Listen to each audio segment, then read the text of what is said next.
ಪ್ರೀತಿಯ ವೀಕ್ಷಕರಿಗೆ Shankaranand TV YouTube ವಾಹಿನಿಗೆ ಸ್ವಾಗತ ಸುಸ್ವಾಗತ. ಇವತ್ತಿನ ವಿಡಿಯೋನಲ್ಲಿ ಆಗಸ್ಟ್ ತಿಂಗಳ ಮಾಸ ಭವಿಷ್ಯ ಯಾವ ರೀತಿಯಾಗಿದೆ ಅನ್ನುವಂತಹ ಮಾಹಿತಿಯನ್ನ ತಿಳ್ಕೊಳ್ಳೋಣ. ಅದಕ್ಕಿಂತ ಮುಂಚಿತವಾಗಿ ಯಾರಾದರೂ ಶಂಕರಾನಂದ ಟಿವಿ ಯೂಟ್ಯೂಬ್ ವಾಹಿನಿಯನ್ನ ಸಬ್ಸ್ಕ್ರೈಬ್ ಮಾಡ್ಕೊಂಡಿಲ್ಲ ಅಂದ್ರೆ ಸಬ್ಸ್ಕ್ರೈಬ್ ಮಾಡ್ಕೊಳ್ಳಿ. ಪಕ್ಕದಲ್ಲೇ ಇರುವಂತಹ ಬೆಲ್ ಐಕಾನ್ ಒತ್ತಿ ಅದರಿಂದ ನೆಕ್ಸ್ಟ್ ಅಪ್ಲೋಡ್ ಮಾಡುವಂತಹ ವಿಡಿಯೋಗಳು ನಿಮಗೆ ನೋಟಿಫಿಕೇಶನ್ ಮುಖಾಂತರ ಬಂದು ತಲುಪತ್ತೆ. ಹೊಸ ಹೊಸ ಮಾಹಿತಿಗಳನ್ನ ತಿಳ್ಕೊಳ್ಳೋದಕ್ಕೆ ಸಾಧ್ಯವಾಗುತ್ತೆ. ನೋಡಿ, ಈಗ ಆಗಸ್ಟ್ ಅಂತ ಬರ್ತಾ ಇದ್ದ ಹಾಗೆಯೇ ಒಂದು ಒಳ್ಳೆಯ ಮಾಸ ಪ್ರಾರಂಭ ಆಗಸ್ಟ್ ನಲ್ಲಿ, ಅದರಲ್ಲೂ 5ನೇ ತಾರೀಕಿನಿಂದ ಶ್ರಾವಣ ಮಾಸ, ಶುಭ ಶ್ರಾವಣ ಮಾಸ ಪ್ರಾರಂಭ. ಈ ಶ್ರಾವಣ ಮಾಸದ ವಿಶೇಷತೆಗಳೇನು? ಶ್ರಾವಣ ಮಾಸದಲ್ಲಿ ನಾವು ಇದೇ ಶ್ರಾವಣ ಮಾಸದಲ್ಲಿ ನಾವು ಯಾವ ವ್ರತಗಳನ್ನ, ಯಾವ ಪೂಜೆಗಳನ್ನ ಮಾಡಬೇಕು, ಯಾರು ಯಾವ ಪೂಜೆಗಳನ್ನ ಮಾಡೋದ್ರಿಂದ ಅನುಕೂಲತೆ ಇದೆ, ಅನಾನುಕೂಲತೆಗಳಿಂದ ನಾವು ದೂರ ಆಗಬಹುದು ಅನ್ನೋ ವಿಚಾರಗಳನ್ನು ಸಹ ನಾವು ಈ ವಿಡಿಯೋನಲ್ಲಿ ತಿಳ್ಕೊಳ್ಳೋಣ. ಪ್ರಥಮವಾಗಿ ಮಾಸ ವಿಶೇಷತೆಯನ್ನ ತಿಳ್ಕೊಳ್ಳೋಣ. ನೋಡಿ, ಶ್ರಾವಣ ಮಾಸ ಅಂತ ಹೇಳ್ತಾ ಇದ್ದ ಹಾಗೆಯೇ ನಮ್ಗಲ್ಲಿ ಶ್ರಾವಣ ಮಾಸದ ಮಂಗಳವಾರ, ಶ್ರಾವಣ ಮಾಸದ ಶುಕ್ರವಾರ, ಶ್ರಾವಣ ಮಾಸದ ಶನಿವಾರ ಎಲ್ಲವೂ ಸಹ ಪ್ರಮುಖವಾಗಿ ಇರುವಂತಹದ್ದು. ಎಷ್ಟೋ ಜನ ಗೊತ್ತಿಲ್ಲ, ಈ ಶ್ರಾವಣ ಮಾಸ ಅಂತ ಹೇಳ್ತಾ ಇದ್ದ ಹಾಗೆಯೇ ಇದು ಕೇವಲ ವಿಷ್ಣು ದೇವರನ್ನ ಅಥವಾ ದೇವಿಯರನ್ನ ಪೂಜೆ ಮಾಡತಕ್ಕಂಥ ಮಾಸವಲ್ಲ. ಸಾಕ್ಷಾತ್ ಪರಮೇಶ್ವರನಿಗೆ ಬಹಳ ಪ್ರಿಯವಾದಂತಹ ಮಾಸ ಶ್ರಾವಣ ಮಾಸ.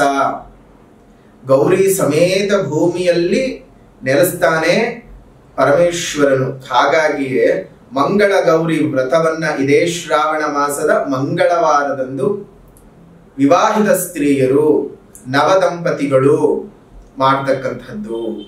ತಮ್ಮ ಮಾಂಗಲ್ಯ ವೃದ್ಧಿಗಾಗಿ, ಮಾಂಗಲ್ಯ ಭಾಗ್ಯ ಚೆನ್ನಾಗಿ ಇರಲಿ, ಮನೆಯಲ್ಲಿ ಯಾವುದೇ ರೀತಿಯ ತೊಂದರೆ ತಾಪತ್ರೆಗಳು ಕಾಡದೇ ಇರಲಿ, ಗಂಡ ಹೆಂಡತಿಯ ಜೊತೆಗೆ ಅನ್ಯೋನ್ಯವಾದಂತಹ ಬಾಂಧವ್ಯ ಇರಲಿ, ಎಲ್ಲ ರೀತಿಯಾಗಿಯೂ ಕುಟುಂಬದಲ್ಲಿ ಸುಖ ಸೌಖ್ಯಗಳು ವೃದ್ಧಿಯಾಗಲಿ ಅಂತ ಹೇಳಿ ಈ ಒಂದು ಮಂಗಳ ಗೌರಿ ವ್ರತವನ್ನ ಮಾಡುವುದುಂಟು. ಯಾರಾದ್ರೂ ಮಂಗಳ ಗೌರಿ ವ್ರತವನ್ನ ಮಾಡ್ತೀರಾ ಅಂತಂದ್ರೆ ಈ 4 ಮಂಗಳವಾರಗಳು ಅತ್ಯಂತ ಶ್ರೇಷ್ಠವಾದದ್ದು. ಮೊದಲನೇದಾಗಿ ನೀವು ಮಾಡಬೇಕಾಗಿರ್ತಕ್ಕಂತಹ ಮಂಗಳ ಗೌರಿ ವ್ರತ ಅಂತ ಬಂದ ತಕ್ಷಣವೇ ಮೊದಲನೇದಾಗಿ 6ನೇ ತಾರೀಕು 8ನೇ ತಿಂಗಳು 2024 ಮಂಗಳವಾರದಂದು ನೀವು ಮಂಗಳ ಗೌರಿ ವ್ರತವನ್ನು, ಅದೇ ರೀತಿಯಾಗಿ 2ನೇದಾಗಿ 13ನೇ ತಾರೀಕು 8ನೇ ತಿಂಗಳು 2024 ಮಂಗಳ ಗೌರಿ ವ್ರತವನ್ನ ನೀವು ಮಾಡಬಹುದು. ಅದೇ ರೀತಿಯಾಗಿ ಮುಂದೆ 3ನೇದಾಗಿ ಅಂತ ಬಂದ ಸಂದರ್ಭದಲ್ಲಿ 20ನೇ ತಾರೀಕು 8ನೇ ತಿಂಗಳು 2024, ಇನ್ನು ಕೊನೆಯದಾಗಿ ನೀವು ಮಾಡಬಹುದಾಗಿರತಕ್ಕಂಥದ್ದು ಅಂತ ಬಂದ ಸಂದರ್ಭಕ್ಕೆ 27ನೇ ತಾರೀಕು 8ನೇ ತಿಂಗಳು 2024ರಂದು ಈ ಮಂಗಳ ಗೌರಿ ವ್ರತ. ಶ್ರಾವಣ ಮಾಸದ 4 ಮಂಗಳವಾರಗಳು. ನೋಡಿ, ಮೊದಲನೇದಾಗಿ ಇನ್ನೊಮ್ಮೆ ದಿನಾಂಕಗಳನ್ನ ನಾವು ಹೇಳ್ತೀವಿ, ಬರೆದಿಟ್ಕೊಳ್ಳಿ. ಮೊದಲನೇದಾಗಿ 6ನೇ ತಾರೀಕು, 2ನೇದಾಗಿ ನಿಮಗೆ ಬರ್ತಕ್ಕಂಥದ್ದು 13ನೇ ತಾರೀಕು, ಇನ್ನು ಮುಂದಿನದಾಗಿ 3ನೇದಾಗಿ ಬರುವಂತದ್ದು 20ನೇ ತಾರೀಕು, 27ನೇ ತಾರೀಕು. ಜೊತೆಗೆ ಕಷ್ಟಗಳನ್ನೇ ಮೈಗೂಡಿಸಿಕೊಂಡು ಕಷ್ಟಗಳಿಂದನೇ ಸಂತೋಷವನ್ನ ಅನುಭವಿಸಿ ಎಲ್ಲರ ಸಂಕಷ್ಟಗಳನ್ನ ಹರಣ ಮಾಡ್ತಕ್ಕಂತಹ, ಕಷ್ಟ ಕೋಟಲೆಗಳನ್ನ ನಮ್ಮ ಬದುಕಿನಿಂದ ದೂರ ಮಾಡ್ತಕ್ಕಂತಹ ಕೃಷ್ಣನ ಒಂದು ಹುಟ್ಟು ಆದಂತಹದ್ದು ಇದೇ ಶ್ರಾವಣ ಮಾಸದ ಅಷ್ಟಮಿ ತಿಥಿ. ಆ ಅಷ್ಟಮಿ ತಿಥಿ ಅಂತ ಬಂದ ಸಂದರ್ಭದಲ್ಲಿ ನೋಡಿ, ಕೃಷ್ಣ ಜನ್ಮಾಷ್ಟಮಿಯನ್ನ 26ನೇ ತಾರೀಕಿನಂದು ಮಾಡ್ತಕ್ಕಂತಹದ್ದು ಇದೆ. ಈ ಒಂದು ವಿಶೇಷವಾಗಿ ಮನ್ನಾರ ಕೃಷ್ಣ ಜಯಂತಿಯನ್ನ, ಕೃಷ್ಣಾಷ್ಟಮಿಯನ್ನ 26ನೇ ತಾರೀಕು ಮಾಡುವಂಥದ್ದು. ಇನ್ನು ಶ್ರಾವಣ ಮಾಸ ಅಂತ ಹೇಳ್ತಾ ಇದ್ದ ಶ್ರಾವಣ ಮಾಸದ ಮಂಗಳವಾರಗಳು ಮಂಗಳಗೌರಿ ಪೂಜೆ ಅಂತ ಹೇಗೆ ಮಾಡ್ತೀವೋ ಅದೇ ರೀತಿಯಾಗಿ ಮನೆಯಲ್ಲಿ ಅಷ್ಟಲಕ್ಷ್ಮಿಯರು ನೆಲೆಸಿರಬೇಕು, ಆರ್ಥಿಕವಾಗಿ ಸಫಲರಾಗಬೇಕು, ಲಕ್ಷ್ಮಿಯ ಮಹಾ ಸಾನ್ನಿಧ್ಯ ನಮ್ಮ ಮನೆಯಲ್ಲಿ ಯಾವಾಗ್ಲೂ ಇರಬೇಕು, ಲಕ್ಷ್ಮೀ ದೇವಿಗೆ ಯಾವುದೇ ರೀತಿಯ ಒಂದಿಷ್ಟು ತೊಂದರೆ ತಾಪತ್ರೆಗಳು ಆಗದ ಹಾಗೆ ನಮ್ಮ ಮನೆಯಲ್ಲಿ ಇಟ್ಟುಕೊಂಡು ಆ ಒಂದು ಸುಖವನ್ನ ನಾವು ಅನುಭವಿಸಬೇಕು. ಮನೆಯಲ್ಲಿ ಯಾವುದೇ ರೀತಿಯಾಗೂ ಆರ್ಥಿಕ ತೊಂದರೆಗಳು, ಆರ್ಥಿಕ ಬಾಧೆಗಳು ಬರಬಾರದು ಅಂತ ಹೇಳಿ ಇದೇ ಶ್ರಾವಣ ಮಾಸದ ಎಲ್ಲಾ ಶುಕ್ರವಾರಗಳಂದು ಮಹಾಲಕ್ಷ್ಮಿ ಪೂಜೆಯನ್ನ ಮಾಡ್ತಾರೆ. ಆಷಾಢ ಮಾಸದಲ್ಲಿ ಹೇಗೆ ಮಾಡ್ತಾರೋ ಶ್ರಾವಣ ಮಾಸದಲ್ಲಿ ಸಹ ಅದೇ ರೀತಿಯಾಗಿ ಮಾಡ್ತಾರೆ. ಇನ್ನು ಈ ಒಂದು ಮಾಸದಲ್ಲಿ ನಮಗೆ ಬರ್ತಕ್ಕಂಥದ್ದು ವರಮಹಾಲಕ್ಷ್ಮಿ ವ್ರತ. ಹುಣ್ಣಿಮೆಗೂ ಮುಂಚೆ ಬರ್ತಕ್ಕಂತಹ ಶುಕ್ರವಾರದಂದು ವರಮಹಾಲಕ್ಷ್ಮಿ ವ್ರತ 16ನೇ ತಾರೀಕು. ಈ 16ನೇ ತಾರೀಕು ಬರ್ತಕ್ಕಂತಹ ಈ ಒಂದು ವರಮಹಾಲಕ್ಷ್ಮಿ ವ್ರತವನ್ನು ಸಹ ತಾವೆಲ್ಲರೂ ಆಚರಣೆ ಮಾಡಬಹುದು. ಆಚರಣೆಯನ್ನ ಮಾಡಿ ಮಹಾಲಕ್ಷ್ಮಿ ಅಮ್ಮನವರ ಕೃಪೆಗೆ ಪಾತ್ರರಾಗಬಹುದು. ಆದ್ರೆ ಎಲ್ಲರೂ ಈ ಒಂದು ತಪ್ಪೇನ್ ಮಾಡ್ಕೊಳ್ತಿದ್ದೀರಿ ಅಂದ್ರೆ, ನೀವು ವರಮಹಾಲಕ್ಷ್ಮಿ ಹಬ್ಬ ಅಂತ ಹೇಳಿ ಆಚರಣೆ ಮಾಡ್ತಾ ಇದ್ದೀರಾ. ಆದ್ರೆ ಅದು ಹಬ್ಬವಲ್ಲ, ವ್ರತಾಚರಣೆಯ ನಿಯಮಗಳೇ ಬೇರೆ ಇದ್ದಾವೆ. ಆ ನಿಯಮವನ್ನ ನೀವೆಲ್ಲರೂ ಸಹ ಫಾಲೋ ಮಾಡಬೇಕು. ಲಕ್ಷ್ಮಿ ಪೂಜೆ ಯಾವಾಗ್ಲೂ ಸಂಧ್ಯಾಕಾಲದಲ್ಲೇ ಆಗಬೇಕು. ಈಗ ಏನ್ ಮಾಡ್ತಾರೆ, ಬೆಳಗ್ಗಿನ ಜಾವ ಮಾಡೋದು, ಮಟ್ ಮಧ್ಯಾಹ್ನ ಮಾಡೋದು, ಇಷ್ಟ ಬಂದ ಸಮಯಕ್ಕೆ ಮಾಡೋದು, ಹೀಗೆ ಒಂದಲ್ಲ ಎರಡಲ್ಲ ಅವ್ರಿಗೆ ಇಷ್ಟ ಬಂದ ಹಾಗೆ ಮಾಡ್ಕೊಳ್ತಿದ್ದಾರೆ. ಏನೇನೋ ತರಾವರಿ ಗೊಂಬೆಗಳನ್ನೆಲ್ಲ ಅದೇನೋ ದಾರ ಎಲ್ಲ ಕಟ್ಕೊಂಡು ತುಂಬಾನೇ ಅದೆಲ್ಲ ದೈವತ್ವಕ್ಕೆ ನಿಮಗೆ ಅಲಂಕಾರವೇ ಬೇರೆ, ದೈವತ್ವವೇ ಬೇರೆ. ಕೃಷ್ಣ ಸಂತೃಪ್ತನಾಗಿದ್ದು ಕೆಜಿ ಚಿನ್ನಾಭರಣಗಳನ್ನ ತಗೊಂಡು ಬಂದು ತಕ್ಕಡಿಯ ಇನ್ನೊಂದು ಬದಿನಲ್ಲಿ ಇಟ್ಟಾಗ್ಲೆಲ್ಲ ಮನಸ್ತುಂಬಿ ಒಂದು ದಳ ತುಳಸಿ ದಳವನ್ನ ಇಟ್ಟಾಗ ಆಗ್ಲೇ ಕೃಷ್ಣ ತನ್ನ ತೂಕವನ್ನು ಕಡಿಮೆ ಮಾಡಿಕೊಂಡಿದ್ದು. ಭಗವಂತ ನಿಮ್ಮ ಆಡಂಬರವನ್ನ ಮೆಚ್ಚಲ್ಲ. ಭಗವಂತ ನಿಮ್ಮನ್ನ ನೀವ್ ಏನೇನು ಚಿನ್ನಾಭರಣಗಳನ್ನ ಇಟ್ಕೊಂಡಿದ್ದೀರಿ ಅದನ್ನ ಎಷ್ಟು ಭಕ್ತಿಯಿಂದ ಪೂಜೆ ಮಾಡ್ತಾ ಇದ್ದೀರಿ. ಪಕ್ಕದ ಮನೇಲಿ ಮಾಡ್ತಿದ್ದಾರೆ, ನಾವು ಮಾಡ್ತೀವಿ, ಅದಲ್ಲ. ಅವ್ರು ಎಷ್ಟು ಜೋರಾಗಿ ಮಾಡಿದ್ದಾರೆ, ನೀವೆಷ್ಟು ಕಡಿಮೆ ಮಾಡಿದ್ದೀರಿ ಅನ್ನೋ ವಿಚಾರವಲ್ಲ. ಎಷ್ಟು ಭಕ್ತಿಯಿಂದ ಮಾಡಿದ್ದೀರಿ, ಎಷ್ಟು ಶ್ರದ್ಧೆಯಿಂದ, ಎಷ್ಟು ನಿಯಮವಾಗಿ ಮಾಡಿದ್ದೀರಾ, ಅದು ತುಂಬಾನೇ ಮುಖ್ಯವಾಗತ್ತೆ. ಇದೇ ಒಂದು ಮಹಾಲಕ್ಷ್ಮಿ ವ್ರತವನ್ನ ನೀವು 16ನೇ ತಾರೀಕಿನಂದು ನೀವು ಮಾಡ್ಕೊಳ್ಳಿ. ಬಹಳ ಅನುಕೂಲತೆಗಳನ್ನ ನೀವು ಸೃಷ್ಟಿ ಮಾಡ್ಕೊಳ್ಬಹುದು. ಕೆಲವೊಬ್ರು ಏನ್ ಮಾಡ್ತಾರೆ, 16, 7 ಕೇತು ಸಂಖ್ಯೆ, ಅವತ್ ಮಾಡಬಾರ್ದು, ಇವತ್ ಮಾಡಬಾರ್ದು, ಸಂಖ್ಯೆದು ಮತ್ತೊಂದು ಮಗು ಏನೇನೋ ಹೇಳ್ತಾರೆ. ನೋಡಿ, ಪೂರ್ವಿಕರು ಏನ್ ಹೇಳಿದ್ದಾರೋ ಅದನ್ನ ಅದೇ ರೀತಿಯಾಗಿ ಫಾಲೋ ಮಾಡಬೇಕು. ಹುಣ್ಣಿಮೆಗೂ ಹಿಂದೆ ಬರುವಂತಹ ಶುಕ್ರವಾರದ ದಿವಸವೇ ಮಾಡಬೇಕು. ಕಾರಣ ಶುಕ್ರಗ್ರಹದ ತತ್ವ, ಶುಕ್ರಗ್ರಹದ ಕಿರಣಗಳು ನೇರವಾಗಿ ಭೂಮಿಯನ್ನ ಬಹು ಸಮೀಪಿಸ್ತಾ ಇರುತ್ತೆ. ಹಾಗಾಗಿ ಅವತ್ತು ನೀವು ಮಾಡೋದ್ರಿಂದ ತುಂಬಾ ಒಳ್ಳೆಯ ಫಲಗಳನ್ನ ನೀವು ಅನುಭವಿಸಬಹುದು.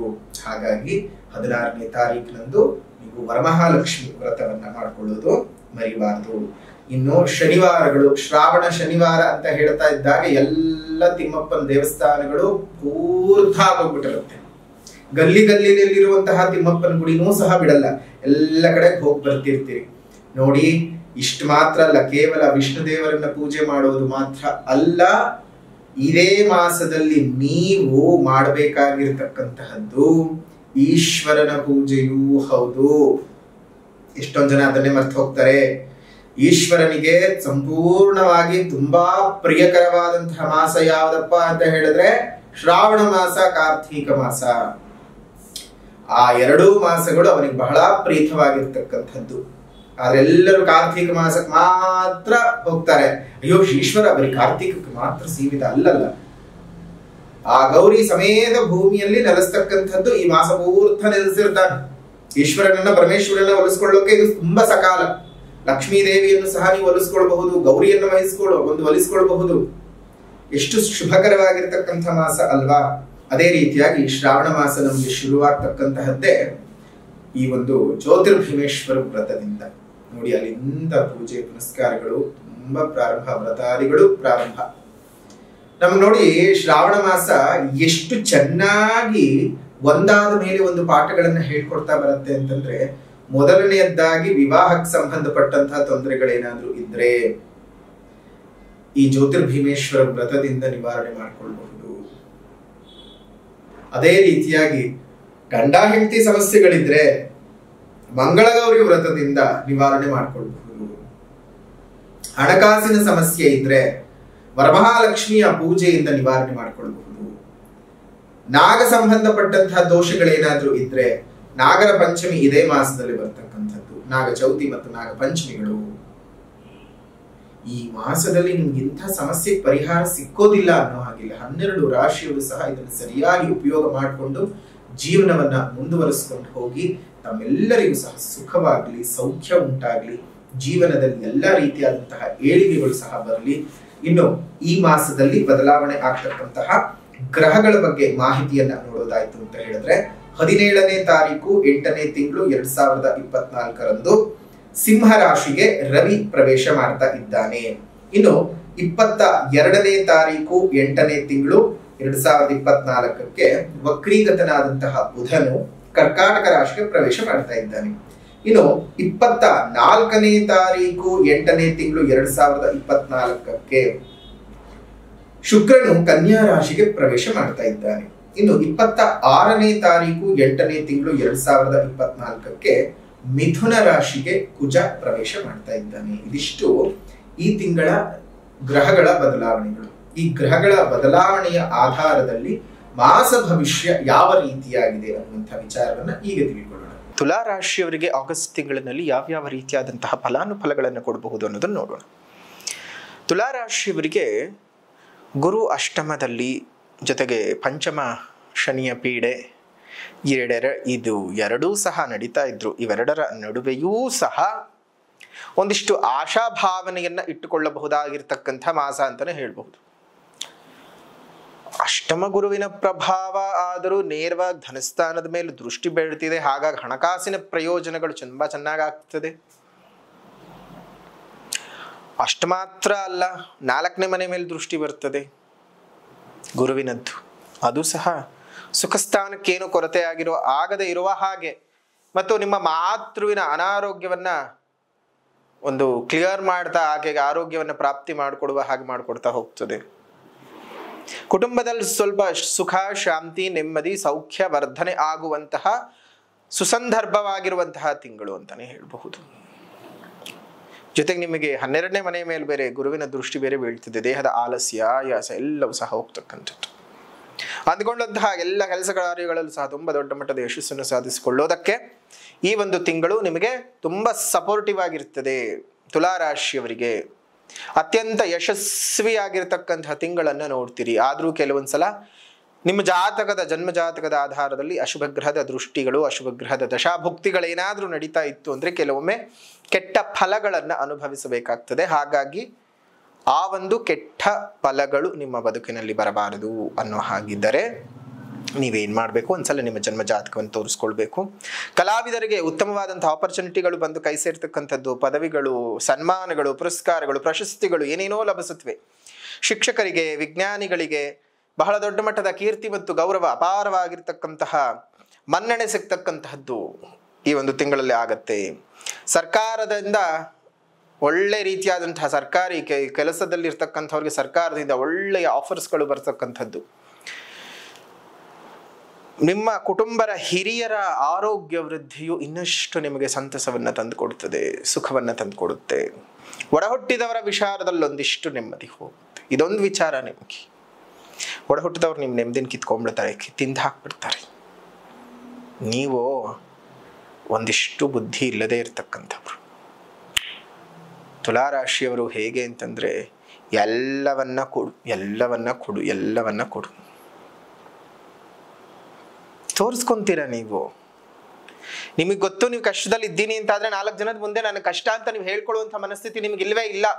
ನೀವು ಹೇಳ್ಕೊಳಕ್ ಸಾಧ್ಯನೂ ಇಲ್ಲ. ಸಹಾಯ ಕೇಳಲ್ಲ, ಸಹಾಯ ಮಾಡ್ತೀರಿ, ಇನ್ನು ಕೇಳಲ್ಲ ಸಹಾಯನ. ನಾನು ಸಹಾಯ ಕೇಳಲಾರೆ, ನಿಮ್ಮ ಕಷ್ಟಗಳನ್ನು ಹೇಳ್ಕೊಳ್ಳಲ್ಲ. ಅದಕ್ಕೇನು ಮಾಡ್ತಾರೆ, ಸುತ್ತ ಇರತಕ್ಕಂಥವ್ರು ನಿಮ್ಮನ್ನ ಒಂಥರ ತಿಂದು ಹಾಕಿಬಿಡ್ತಾರೆ. ತುಂಬ ಹುಷಾರಾಗಿರ್ಬೇಕು. ವಿದೇಶ ಪ್ರಯಾಣದ ಯೋಗಗಳು ಸಹ ಆಗಸ್ಟ್ನ ತಿಂಗಳಲ್ಲಿ ನಿಮಗೆ ಬರ್ತದೆ. ಪರೋಪಕಾರ ಸ್ವಲ್ಪ ಕಡಿಮೆ ಮಾಡ್ಕೊಳ್ಳಿ, ಕೋಪ ಸ್ವಲ್ಪ ಹತೋಟಿನಲ್ಲಿ ಇಟ್ಕೊಳ್ಳಿ. ಮಾಡ್ಕೋಬೇಡಿ ಅಂತ ಹೇಳಕ್ಕಾಗ ಸಾಧ್ಯ ಇಲ್ಲ, ಕಂಟ್ರೋಲ್ನಲ್ಲಿ ಇಟ್ಕೊಳ್ಳಿ. ಒಳ್ಳೆ ರೀತಿಯಾದಂತಹ ಜೀವನವನ್ನು ಸಾಗಿಸೋದಕ್ಕೆ ಈ ತಿಂಗಳು ನಿಮಗೆ ಬಹಳ ಅತ್ಯದ್ಭುತವಾಗಿರ್ತಕ್ಕಂತಹ ತಿಂಗಳು ಅಂತಾನೆ ಹೇಳ್ಬಹುದು. ಬಹಳ ಶುಭವಾದಂತಹ ಒಂದು ಮಾಸ. ಹಣಕಾಸಿನ ಪ್ರಗತಿಯನ್ನು ನೋಡ್ತೀರಿ. ಒಳ್ಳೆ ಬೆಳವಣಿಗೆಗಳು, ಆರ್ಥಿಕ ಅಭಿವೃದ್ಧಿಗಳು, ಆರೋಗ್ಯದ ಅಭಿವೃದ್ಧಿಗಳು, ವಿದ್ಯಾರ್ಥಿಗಳಿಗೆ ಶುಭವಾದ ವಾತಾವರಣ, ರಾಜಕಾರಣಿಗಳಿಗೆ ನೆಮ್ಮದಿ, ಒಂದು ಒಳ್ಳೆ ಪೋಸ್ಟಿಂಗ್ಗಳು ಸಿಗ್ತಕ್ಕಂಥದ್ದು, ಸರ್ಕಾರಿ ಉದ್ಯೋಗಿಗಳಿಗೆ ತುಂಬ ಚೆನ್ನಾಗಿದೆ. ಒಂದ್ಸಲ ನಿಮ್ಮ ಜನ್ಮಜಾತಕವನ್ನು ಸಹ ತೋರಿಸ್ಕೊಳ್ಳಿ. ಅದಕ್ಕೆ ಬೇಕಾದ ಪರಿಹಾರದ ಕ್ರಮಗಳನ್ನು ಅನುಸರಿಸಿ ಇನ್ನಷ್ಟು ನೆಮ್ಮದಿ ಮತ್ತು ಶುಭ ಫಲಗಳನ್ನು ನೀವು ಪಡ್ಕೊಳ್ಳೋದಕ್ಕೆ ಸಾಧ್ಯ ಇದೆ. ಇನ್ನು ಈ ತಿಂಗಳಲ್ಲಿ ನೀವು ಮಾಡಬೇಕಾಗಿರ್ತಕ್ಕಂತಹ ಪರಿಹಾರನಾದರೂ ಏನಪ್ಪಾ ಅಂತ ಹೇಳಿದ್ರೆ, ಮೊದಲನೇದಾಗಿ ಆಧ್ಯಾತ್ಮಿಕವಾದ ಪರಿಹಾರ ಅನ್ನೋದಕ್ಕಿಂತ ಮುಂಚಿತವಾಗಿ ಮೊದಲು ಸಾಮಾಜಿಕ ಪರಿಹಾರ ಮಾಡ್ಕೋಬೇಕು. ಅದಾದ ನಂತರ ಎರಡನೇದಾಗಿ ಆಧ್ಯಾತ್ಮಿಕ ಪರಿಹಾರ. ದೇವರನ್ನ ಮೆಚ್ಚೋ ಕೆಲಸಕ್ಕಿಂತ ದೇವರು ನಮ್ಮನ್ನ ಬಚ್ಚಿಕೊಳ್ಳುವ ಹಾಗೆ ನಮ್ಮ ಬದುಕಿನ ಕ್ರಿಯಾಕರ್ಮಗಳು ಇತ್ತು ಅಂದಾಗ ದೇವರೇ ನಮ್ಮನ್ನು ಮೆಚ್ಕೊಂಡ್ಬಿಡ್ತಾನೆ. ಆಗಿ ಜನ್ಮ ಜಾತಕ ಮತ್ತೊಂದು ಮಗದೊಂದು ಏನು ಬೇಕಾಗಿರೋದಿಲ್ಲ. ದೇವರನ್ನು ಮೆಚ್ಚಿಸೋದು ಬೇಡ, ದೇವರು ನಮ್ಮನ್ನು ಮೆಚ್ಕೊಳ್ಳೋ ಹಾಗೆ ನಾವು ಬದುಕೋಣ. ಯಾವ ರೀತಿಯಾಗಿ ಪ್ರಕೃತಿಯನ್ನು ಉಳಿಸಿ, ಪ್ರಕೃತಿಯನ್ನು ಬೆಳೆಸಿ, ಗಿಡಮರಗಳನ್ನು ನೆಟ್ಟು ಪೋಷಣೆ ಮಾಡಿ, ಒಂದಿಷ್ಟು ಪ್ರಾಣಿಗಳಿಗೆ ಪಕ್ಷಿಗಳಿಗೆ ಆಹಾರದ ವ್ಯವಸ್ಥೆ, ನೀರಿನ ವ್ಯವಸ್ಥೆಯನ್ನು ಮಾಡಿ ಒಳ್ಳೆ ಬೆಳವಣಿಗೆಯನ್ನು ನೀವು ನೋಡಬಹುದು. ಒಳ್ಳೆ ಬೆಳವಣಿಗೆಯನ್ನು ನೀವು ನೋಡೋಕೆ ಸಾಧ್ಯ ಇದೆ. ಹಾಗಾಗಿ ಉತ್ತಮ ರೀತಿಯಾಗಿರ್ತಕ್ಕಂತಹ ದಿನಮಾನಗಳನ್ನು ನೀವು ಅನುಭವಿಸಬೇಕು ಅಂದರೆ ಆಧ್ಯಾತ್ಮಿಕವಾದ ಪರಿಹಾರ ಅನ್ನಪೂರ್ಣೇಶ್ವರಿ ಅಷ್ಟಕಂ. ಅನ್ನಪೂರ್ಣೇಶ್ವರಿ ಅಷ್ಟಕಂ ಸ್ತೋತ್ರದ ಪಠಣವನ್ನು ಮಾಡಿ, ಪ್ರತಿನಿತ್ಯ ದ್ವಿಕಾಲದಲ್ಲೂ ಮಾಡಿ, ಬೆಳಗ್ಗೆ ಒಂದು ಸಂಜೆ ಒಂದು, ಬೆಳಗ್ಗೆ ಒಂದು ಸಂಜೆ ಒಂದು ಮಾಡಿ. ದೇವರ ದಯೆಯಿಂದ ಇನ್ನಷ್ಟು ನೆಮ್ಮದಿ ಶುಭ ಫಲಗಳು ನಿಮ್ಗೆ ಉಂಟಾಗ್ತದೆ. ಕೆಟ್ಟ ಫಲಗಳೇನಾದರೂ ಇದ್ರೂ ಸಹ ದೂರ ಆಗ್ತದೆ. ಶುಭವಾಗಲಿ. ಆಗಸ್ಟ್ ತಿಂಗಳ ತುಲಾರಾಶಿಯವರ ಮಾಸ ಭವಿಷ್ಯವನ್ನು ಇಲ್ಲಿಗೆ ಮುಕ್ತಾಯ ಮಾಡೋಣ. ವಿಡಿಯೋ ಏನಾದರೂ ಇಷ್ಟ ಆಗಿದ್ರೆ ಲೈಕ್ ಮಾಡಿ, ಶೇರ್ ಮಾಡಿ, ಕಮೆಂಟ್ ಮಾಡಿ. ಪುನಃ ಮತ್ತೊಂದು ವಿಡಿಯೋನಲ್ಲಿ ಭೇಟಿ ಮಾಡ್ತೇನೆ. ಅಲ್ಲಿವರೆಗೂ ನಮಸ್ಕಾರ. ಲೋಕಾ ಸಮಸ್ತ ಸುಖಿನೋ ಭವಂತು, ಸಕಲ ಸನ್ಮಂಗಳಾನಿ ಭವಂತು, ಸರ್ವೇ ಜನಾಃ ಸುಖಿನೋ ಭವಂತು, ಸಮಸ್ತ ಸನ್ಮಂಗಳಾನಿ ಭವಂತು.